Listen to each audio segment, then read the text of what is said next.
How could he tell everyone that Earth would soon be where the armies of fighting leaders and kings battled? Soldiers were going to come out of the last 8 openings. Jinwoo needed to leave quickly so he could have time to think about what to do. He did what he thought was best.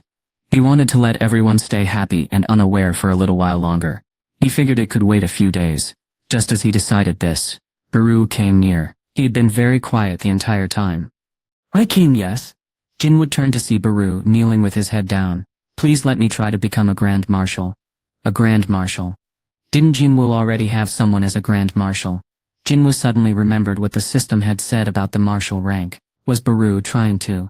Baru looked up and said, "I, Marshal Baru, want to challenge Grand Marshal Bellion." Baru was talking about something the system had mentioned before it disappeared. Only one soldier could be the leader of the army. If 2 or more soldiers became marshals, they needed to figure out who was in charge. Baru had just become a marshal, so Jinwoo thought he could challenge the current Grand Marshal for the leadership position. Just like with the ant beasts, Baru wanted everyone in the colony to understand who was in charge. A competition between the marshals began. Jinwoo looked at the other marshal, Igris, but Igris didn't want to participate. The knight wasn't interested in trying to become more important than the other marshals. When Igris stepped aside, Jinwoo looked at Bellion, who was standing nearby. As the leader of 30,000 shadow soldiers, only Jinwoo could give Bellion different orders. Bellion looked at Jinwoo and bowed his head. Even while bowing, he was still much taller than Thomas Andre. Bellion quietly said, "Yes, master." So that's what Jinwoo wanted. Huh? Jinwoo laughed at what Bellion said. Bellion had been polite, but he meant he would accept any challenge if his master said it was okay. Jinwoo looked back to see Baru with her claws out, ready to fight after hearing Bellion agree. Skrizzala. Bellion was trying to hide his magical power, but Baru didn't even try to hold back. Jinwoo thought about it. Okay. Jinwoo knew Baru pretty well, but he didn't know anything about Bellion. Learning how strong Bellion was would help Jinwoo control the Shadow Army better. There wasn't a good reason to stop the fight, but the fight will stop when I tell it to. With permission given, Baru's eyes shone brightly. He said with strong feeling, "You have my deepest thanks, my king. Please, don't." The king replied, "Just thank you." While this was happening, Bellion quietly got ready to fight. First, Jinwoo needed to check something before letting everyone attack. He brought out one of the Kamish's wrath daggers. He put some of his energy into it, and carefully swung it toward the trees. A loud cracking sound filled the air. Dark energy shot through the forest, destroying a whole area of trees. The damage wasn't as bad as Jinwoo thought. He nodded, and gave the dagger back. This should work. The fight between the 2 marshals wouldn't hurt the area too much. The land was strong because of magic, and was a good place to battle. Jinwoo frowned a little when he realized that. He looked back at the 2 fighters. He was really excited about this match. Okay then. The head judge and the new judge both looked at him and waited for him to begin. "Tell us what to do. We are waiting for your command, Your Majesty." Jinwoo smiled. "Everyone, please take your places." Even though the problem was already fixed, the meeting room at the Hunters Association of Korea was very busy. The news reporters from other countries want an official announcement. The Hunter Command Center in the United States is asking where Hunter Sung is. The Seoul Fire and Disaster Headquarters wants to know when people can go back home. The Jimmy Show on the Hunter Channel wants to talk to Hunter Sung. Tell Timmy or Jimmy to try contacting Hunter Sung directly. Luckily, even with all the phone calls, the phone lines were still working. President Wu sighed as the pile of papers on his desk grew higher and higher, even though he had been giving instructions all day. He had a lot of work to do. By now it looked more like a huge group of hills. It was so big it could make a strong hunter feel dizzy. He shook his head trying to wake himself up, and heard one of his helpers say something he didn't like. Did Hunter Sung's team have to come through that entrance? The helper's complaining made him listen closely. "Would you rather they were monsters, Sungwon?" "Excuse me, sir." Sungwon was too upset to say anything. Yanshul told him off. If those phone calls had been from families who had lost loved ones, instead of reporters, would you still complain about having to answer them? Sungwon couldn't meet Yanshul's gaze. Employees who had worked in the field really understood what hunters faced when things went wrong. They didn't know what happened deep inside the dungeons where no one could see. Thinking about all the ways the attack on the large gate could have failed, yesterday's result was much better than expected. Over 100,000 magical creatures appeared, completely unharmed and without causing any damage. And these creatures joined Jinwoo's group. No one expected this to happen. It was amazing. Because everything turned out peacefully, Jinchul was able to handle all his work over the last few days, with a happy attitude. It was silly for a worker at the Hunters Association to complain, just because he was tired. If Jinwoo had been there, Jinchul might have even tapped Sungwon on the shoulder to get his attention before Jinwoo got upset. Because he knew how Jinwoo felt, Jinchul paused his employees for a moment. I know you're probably really worried because Hunter Sung is missing, but a hunter who cared about his job wouldn't just disappear without a good reason. Hunter Sung is likely even more surprised than we are. Jinchul remembered hearing in a movie that with great power comes great responsibility. It was a good way to explain how much pressure Jinwoo was feeling. I have known Hunter Sung for a while, but I have never seen him so worried. Jinwoo seemed unsure about what would happen next. He expected to risk his life stopping a jailbreak, but surprisingly the magical creatures decided to follow him. It's no wonder he was confused. The Hunters Association knew they should support him through this difficult time and wait for him to come back and explain what happened. The group was mostly there to support their field workers. If we at the Hunters Association don't understand what Hunter Sung is going through, then who will? As they listened to the president speak with such feeling, the workers forgot how exhausted they were, and their eyes began to water. Sungwon lowered his head. I'm sorry, sir. I wasn't thinking clearly. I'm so sorry. Jinchul gently patted his employee on the shoulder and let him go back to work. Jinchul sat back down with a big sigh. The stack of papers on his desk seemed much bigger after their short conversation. Even though he looked at all the paperwork, he was really thinking about Jinwoo. What is Hunter Sung doing right now? Jinwoo seemed happy to be getting away from the two officers. Agri sat beside him, and the shadow soldiers spread out to make a large circle with plenty of space for the two fighters to move. Skreta Sabula, from opposite sides of the circle, Baru stretched out his claws and screamed, while Belian calmly pulled his sword from its holder. At first, Belian looked like a fighter similar to Igris. Wait, Jinwoo noticed Belian's unusual sword. Was it even a sword? The blade was made of many connected parts, like a centipede. The marshals were ready and looked at Jinwoo. Start. When Jinwoo gave the signal, Baru quickly ran toward his opponent. Screech. Baru moved toward Belian very fast and swung at him. Belian moved quickly to avoid the attack and turned to face Baru, as the creature rushed past. Jinwoo watched in surprise as Belian's sword seemed to grow longer and snake toward Baru. The sword moved swiftly through the air. Baru quickly changed direction and hit the sword with his weapon. The metal weapons crashed together, and so the fight really began. Belian moved his sword quickly, like a whip, making many fast cuts. Magic energy from the sword swirled in the air, damaging the ground around Baru. The sword hit and moved through the air, repeatedly.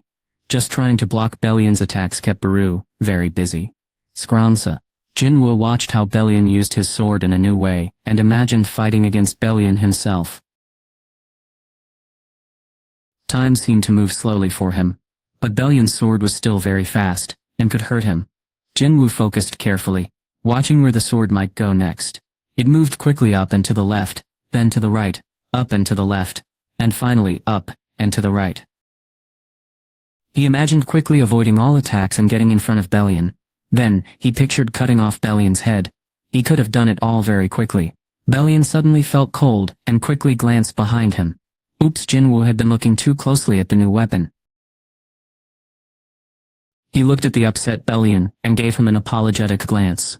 Baru quickly took advantage of the moment. He pushed Belian's sword aside and ran toward him very fast. Scree! Clang! But surprisingly, it was Belian who pushed his weapon into his opponent's stomach. Belian moved much faster than Jinwoo thought he would. He also had incredible strength, able to crack the ground with one hit. Belian was definitely a strong soldier deserving of his high rank. Still, Jinwoo knew he couldn't be careless. Even small creatures can be tough and keep fighting. Baru proved this by growing bigger even with the sword still stuck in his belly. He quickly brought his big hand down on his opponent's head. Bang! The hit was so strong that a piece of Belian's helmet broke off, and black smoke floated into the air. Screech! Baru tried to hit him again with his fist. Bellion quickly grabbed Baru's wrist. Baru tried to pull away, but Bellion held on tight. At the same time, the knight moved his other arm back and gathered energy. Then suddenly Bellion punched Baru in the chest, and the ant flew backward. A powerful blast knocked trees from the ground. The forest, once full of trees, now had a wide open space through the middle. Scradasol. Baru stopped flying, spreading his wings, but he couldn't do much before Bellion flew right in front of him.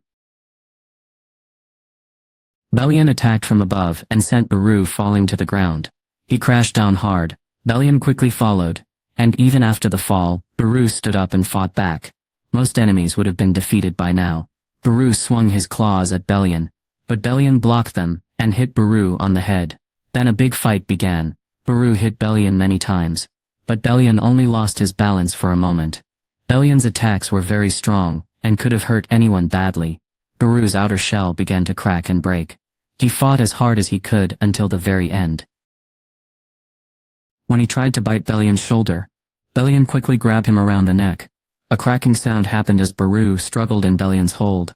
Bellion focused a lot of energy into his other arm, preparing a powerful attack. It was strong enough to break a dragon's head, and the air around them seemed to bend and twist. It was obvious who would win.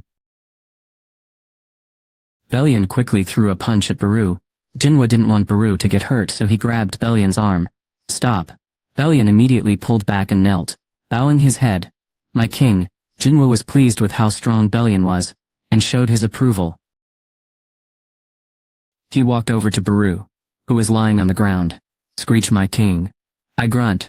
I can still fight. Jinwoo didn't say anything, as he looked down at the small creature trying to stand up. Baru, why do you want to become Grand Marshal so badly? Baru groaned and said, I want to stay with you. Always. Jinwoo rubbed his head, thinking.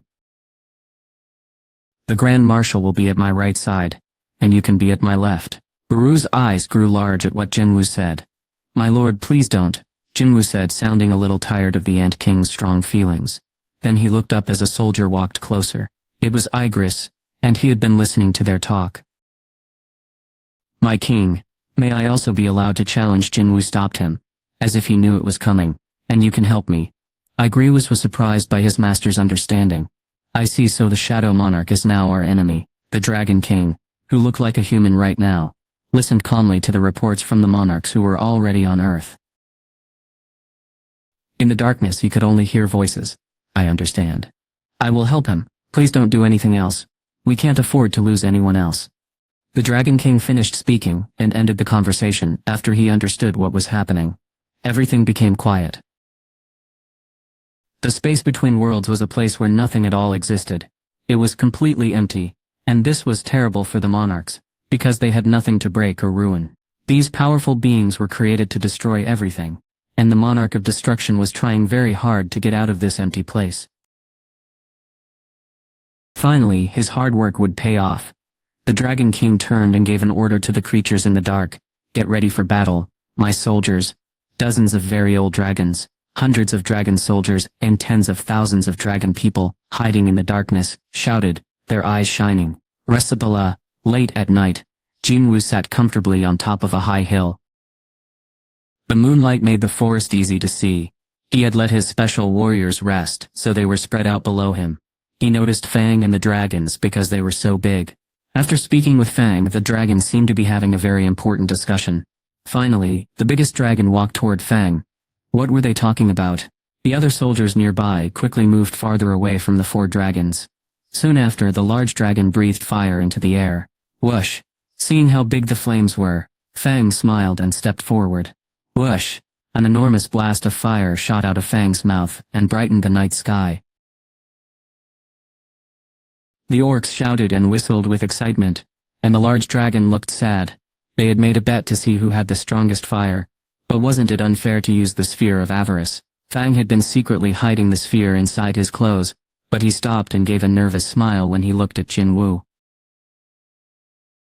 Jinwoo laughed at Fang's boldness, but quickly showed it was okay. Fang smiled and bowed repeatedly to show his thanks. Everything was calm. However, even though Jinwoo looked peaceful, he was actually very troubled. He looked up at the sky.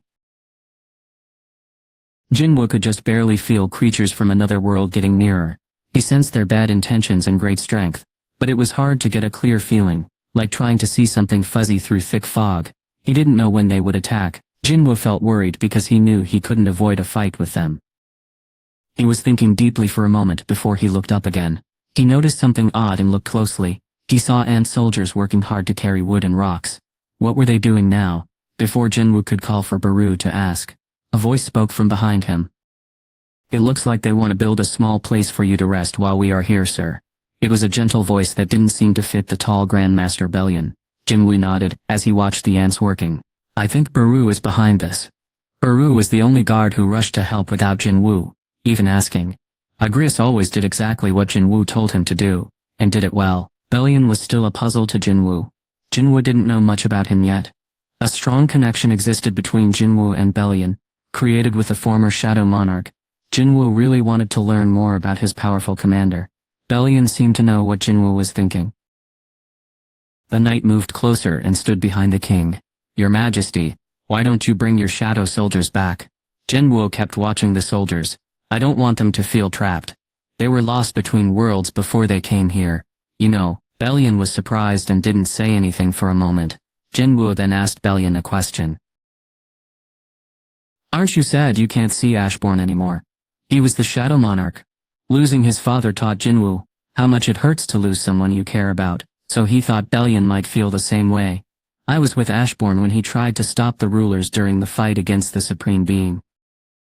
When he gained control over those who had passed away, I was the first to offer to fight by his side." Bellion spoke calmly.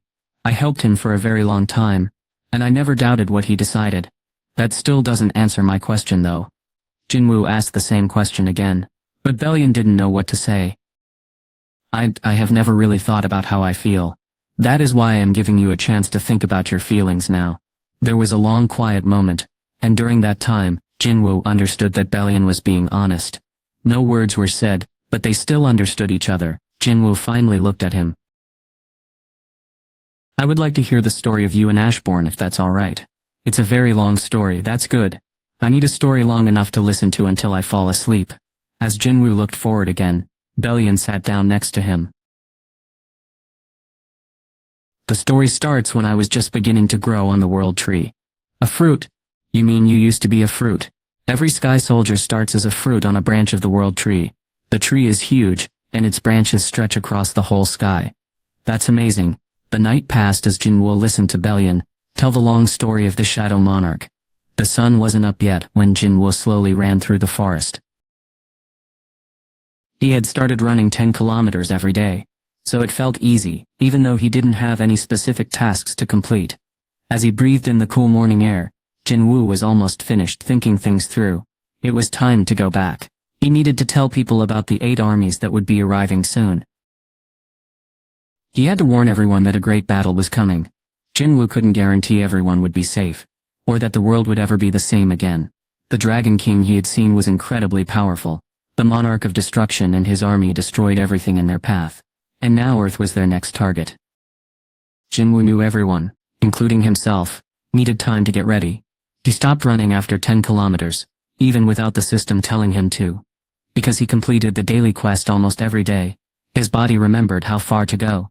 It wasn't just good habits his body remembered. He had learned a lot from many battles, and had become much stronger, because of it. The previous Shadow Monarch was tired and wanted to rest. His last gift to Jinwoo was a chance to fight the coming danger. Jinwoo turned and went toward where the sun was rising over a distant mountain. Now that he could use Shadow Exchange whenever he wanted, Jinwoo teleported to the Ajin Guild headquarters. He appeared outside the building because he didn't want to scare anyone, but he still bumped into a woman he didn't know. Even though he didn't recognize her, she seemed a little familiar. The woman seemed to think the same about him, because she turned towards him and said, Excuse me." Jinwoo waited to see what she would say next, but she looked surprised by something, and she quietly said it was nothing. Then hurried away. That was strange. Jinwoo went into the office. What? The people working in the office stopped what they were doing, and looked at him in disbelief. Should he have said hello when he walked in? If people were going to react this way, there was no point in trying to avoid surprising them outside the building. Even before he could ask if that was a good way for people who worked for the guild to greet their leader, Jinho saw him, and happily ran toward him. Boss. Jinwoo quickly asked about the strange woman, who was the person who just left.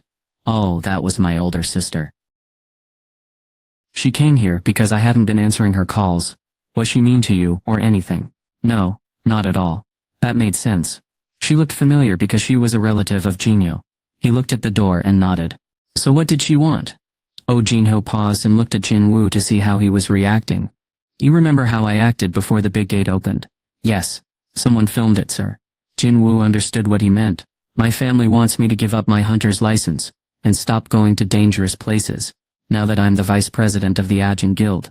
Since Jinwoo was the leader of the guild, and a hunter, Jinho didn't have to be a hunter too.